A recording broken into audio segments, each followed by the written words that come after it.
আমারে বুঝাস না, মেয়েরা খারাপ মেয়েরা খারাপ। আমি তো এত খারাপ দেখি না, তুই কোথায় তো খারাপ দেখিস?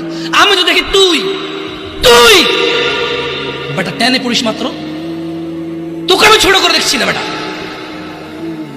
তুমি বের হো, ছবি পাঠাও, ছবি পাঠাও, নাহলে হাত কেটে ফেলবো আমি। দেখো আমি বিশের বোতল নিয়ে আসি, ছবি পাঠাও। তুই বেটা আমার বোনটাকে বেটা ফুসলে শুস বেটা ফাজিল। মেয়েরা খারাপ, মেয়েদের খারাপের কারণে দুনিয়া শেষ। তুই কে রে? তুই কি?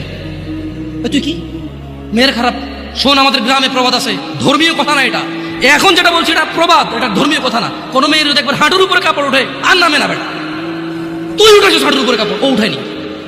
হাঁটু পর্যন্ত তুই উঠাইছিস, আর এখন সে নামাচ্ছে না। তুই মনে করিস তুই বেঁচে গেছিস না? তুই মনে করিস তুই জিনাই জেনা না? না বেটা, ও তোর সাথে জেনা করেছে, এরপরে তোকে আরেকজনের সাথে করবি, আরেকজনের সাথে করিস। আর তুই সূচনা, তুই ওকে শিখেছিস এটা, সবগুলো তোর উপরে আসবে বেটা। তুই নিজের ছোট পাপিষ্ট মনে করিস না? তুই মনে করিস কি হয়েছে, আমি তো একটা চুমাই নিছি। আমি তোকে বলছি ছবি তুলে পাঠাও, টয়লেটে যাও, ব্লাউজ খুলে ছবি তুলে পাঠাও।